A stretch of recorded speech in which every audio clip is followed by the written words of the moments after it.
إنما يخشى الله من عباده العلماء.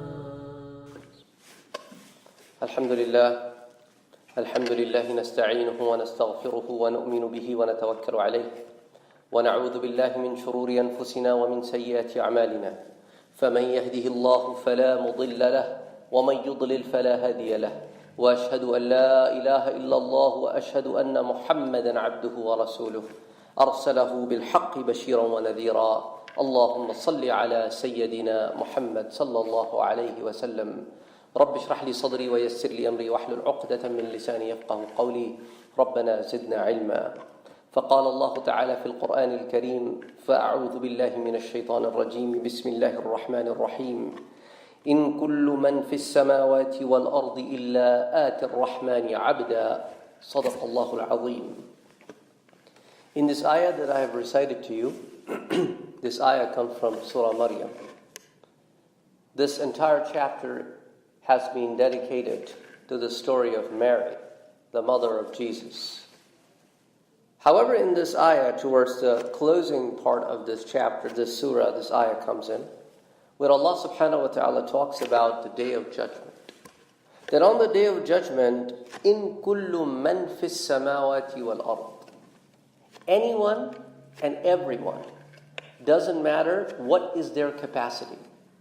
They be humans, jinns, animals, angels, anything and everything. When they come to their Lord, Allah subhanahu wa ta'ala, what will be their capacity? Illa atir Rahman, they will come to the Rahman as what? Abda, as his servant. That's the bottom line. That Allah subhanahu wa ta'ala makes it very clear that it doesn't matter what is your thought process over here. It doesn't matter if you deny me over here or not. You accept me here or not. But when you come to me on the day of judgment, you all shall going to accept that I am the Lord. I am the ruler of the day of judgment. I am the deity you should have worshipped if you are not worshipping me. I am the owner of the hell and the heavens, and anything and everything that is in the heavens and the earth and whatever is in between. You will realize that day. So you all shall come to me as a servant. From the last, I would say, month and a half, 2 months, we have been talking about an angle of love that Allah subhanahu wa ta'ala gives us in this life. And one of the angles of love is being depicted in this ayah. That, oh my servants, you have to eventually come to realize that you are my servants. So why don't you start doing it now? So that you are my servants now, and you are my servants on the day of judgment. So that I may give you my love over here as well as over there. Now that's a very important word, servant. You might have seen it in a lot of movies. You might have heard about it in a lot of books or read it. That during the times of slavery, the slave used to tell to their master, I want to serve you. Now that is not a light word. Serve somebody with their life and wealth and health is a very, very strong word. And this is the relationship humans have established with another human. Now think about the strength of the relationship that is needed between us and our Lord. That has to be far stronger. You go to a restaurant, what do they tell you? We will serve you the meal. Serve you the meal. That means we will going to establish a relationship over here where you will be given the utmost respect according to the rules and regulation of hospitality management and the restaurant management. You will be given the utmost service according to whatever we can deliver to you. So Dawood alayhi salam used to say a dua which is being reported by Imam Tirmizi and Imam Hakim and Imam Dailami. His dua used to be, Allahumma inni as'aluka hubbak. Oh Allah subhanahu wa ta'ala, I ask from you your love. Wa hubba man yuhibbuk. and I ask from you the love of those individuals that you love. وَالْعَمَلَ الَّذِي يُبَلِّغُنِي حُبَّكَ. And I ask from you the actions that will draw me closer to your love. اللهم اجعل حبك وأحب إلي من نفسي وأهلي ومن الماء البارد. Oh Allah subhanahu wa ta'ala, please make it possible for me that I love you more than myself, my family, and even when I'm extremely thirsty, the water that will quench my thirst, even more than that. Now this statement, the last statement, makes a lot of sense for those people who have been in that situation where they needed the water and it was not available. But when they found it, they were at the peak of their happiness. Even that happiness is less than, that love for the water is less than how I want to love you. This was the dua of Dawood alayhi salam. So when we talk about the love, and this heart gets filled with love, it is not possible that the heart that is filled with love through the actions will not depict love. If the person says, I love, but with actions depicts hate, or with actions depicts anger, animosity, all of these negative actions, that means the love is only at the tip of the tongue, has not yet reached the hearts. I love Lord, but that should be shown with actions. I love my fellow brothers should be shown with actions.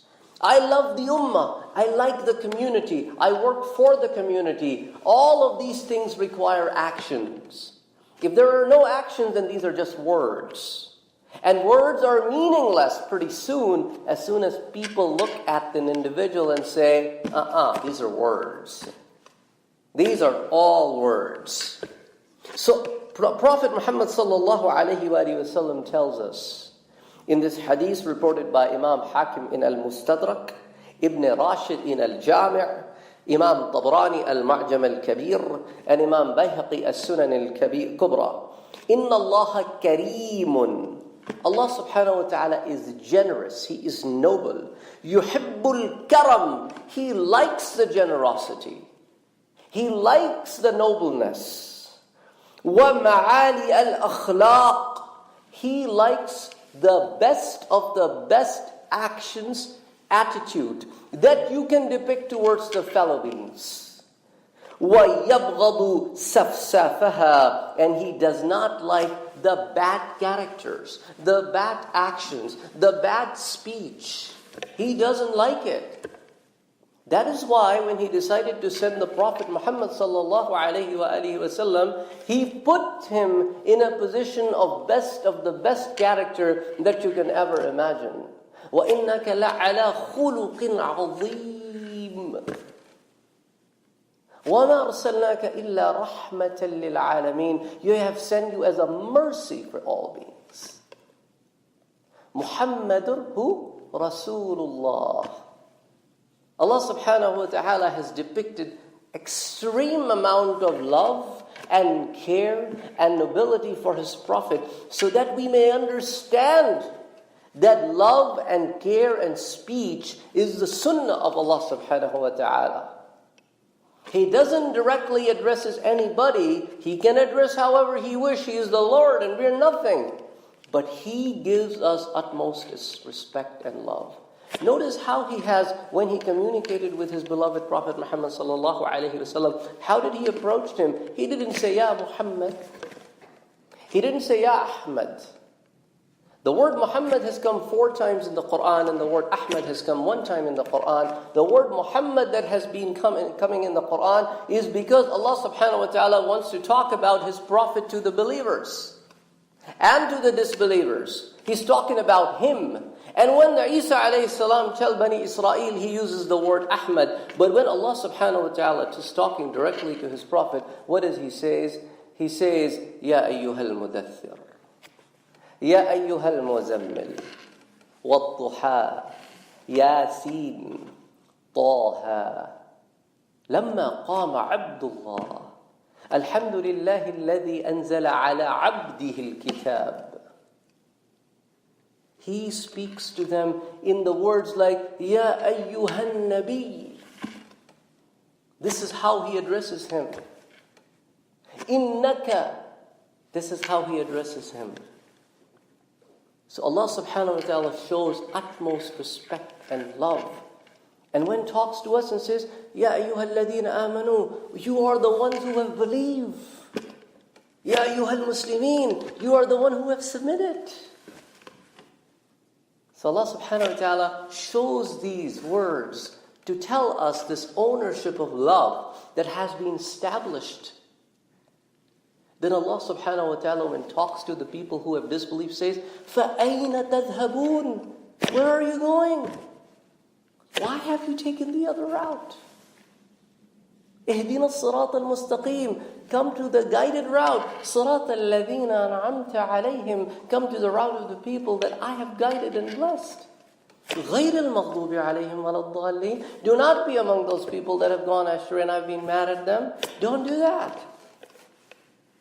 So Allah subhanahu wa ta'ala is depicting this love over and over and over again.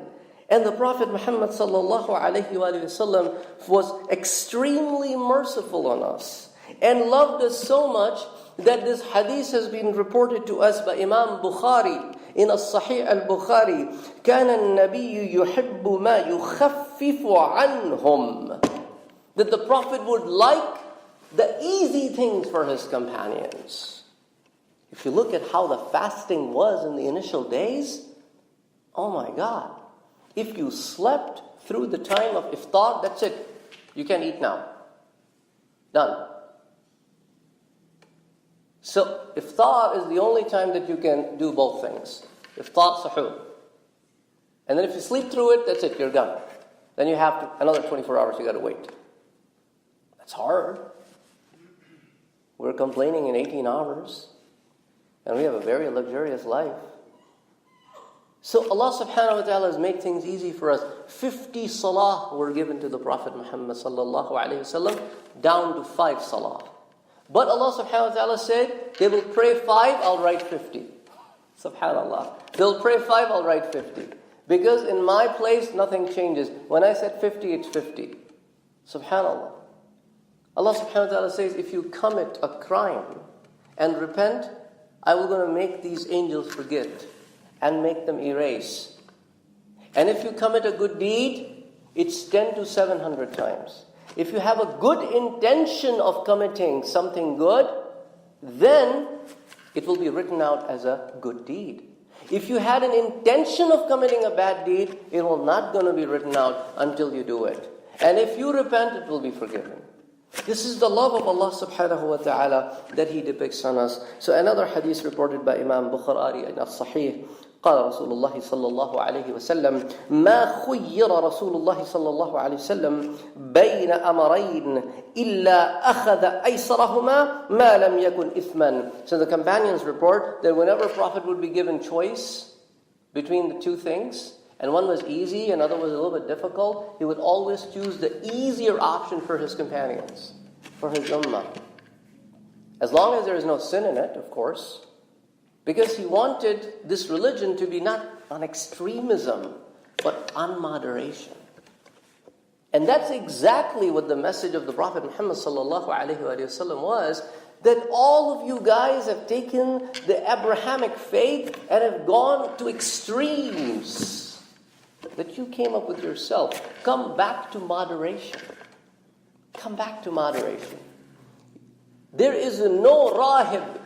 There is no rahib in Islam. You cannot leave the world and go out in the wilderness and cut yourself off the rest of the world. Don't marry. Just go out in the cave and worship Allah subhanahu wa ta'ala. There is no place for that life in Islam.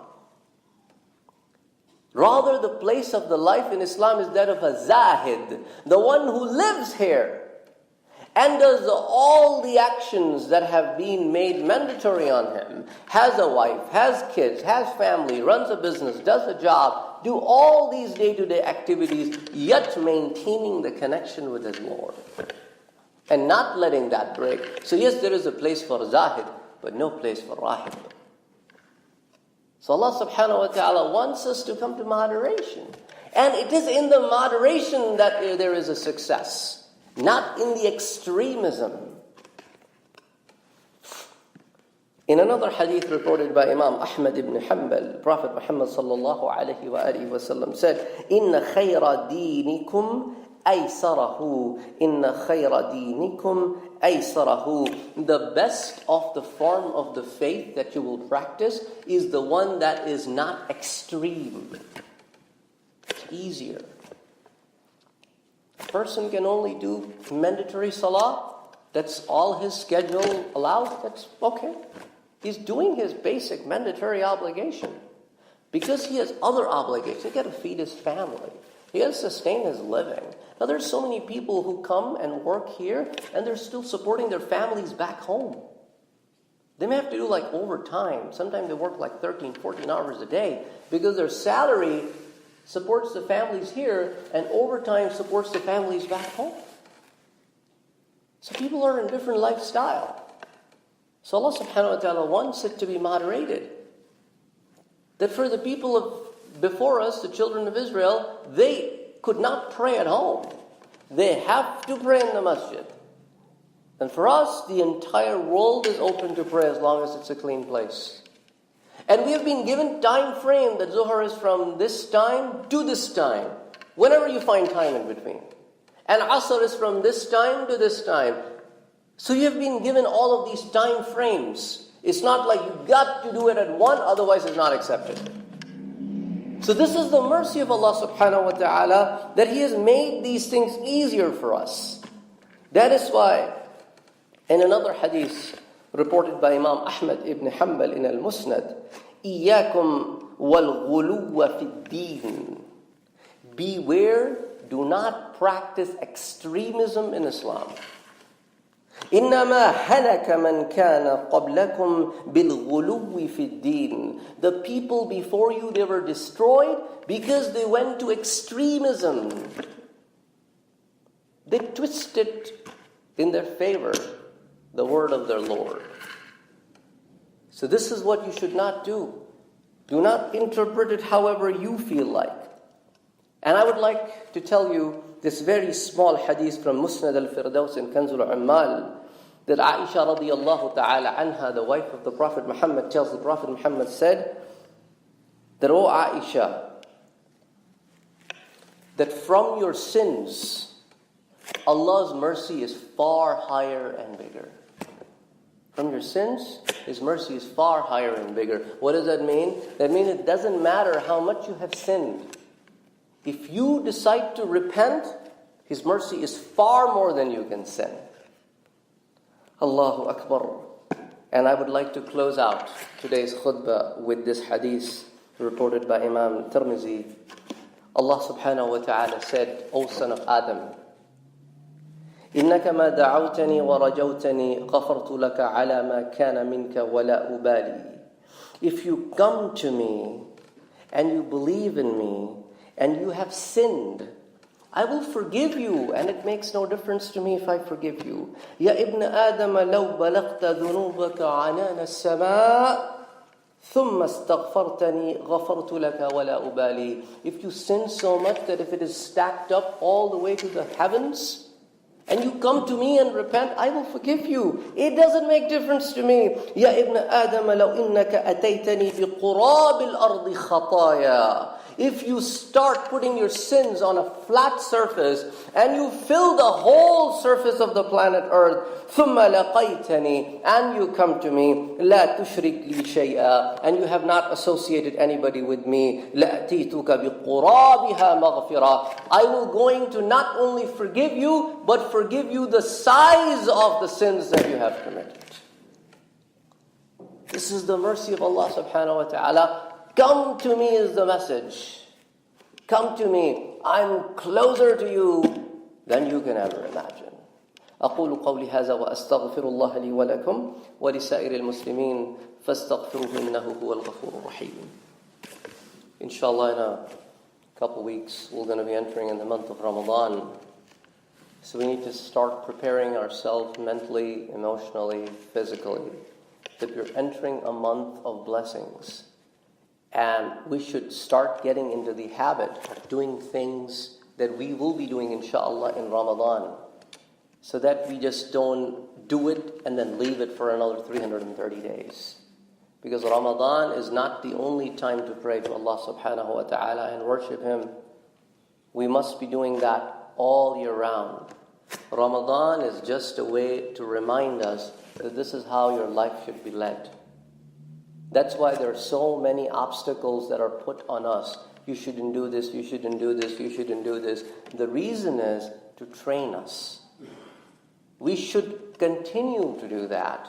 And this is the mindset that we should enter in Ramadan, that I am going in it because Allah has been so merciful on me that He's giving me another opportunity to train or retrain myself, and I will continue on. To some extent, follow it afterwards. Do not be a Muslim of Taraweeh, where there's so much emphasis on the Taraweeh that people don't even come and pray in the masjid the rest of the day, even though they can. But the emphasis is on, I want to do Taraweeh, which is not even a mandatory salah. They don't come and join in Jama'ah in Zuhr, in Asr, in Maghrib, in Fajr, but they want Taraweeh. What kind of faith have we developed? That the mandatory salah is on the back seat, but the nawafil are on the front seat. So we need to change our priorities here. Allahumma salli ala Sayyidina Muhammadin sallallahu alayhi wa sallam. وفوق كل ذي علم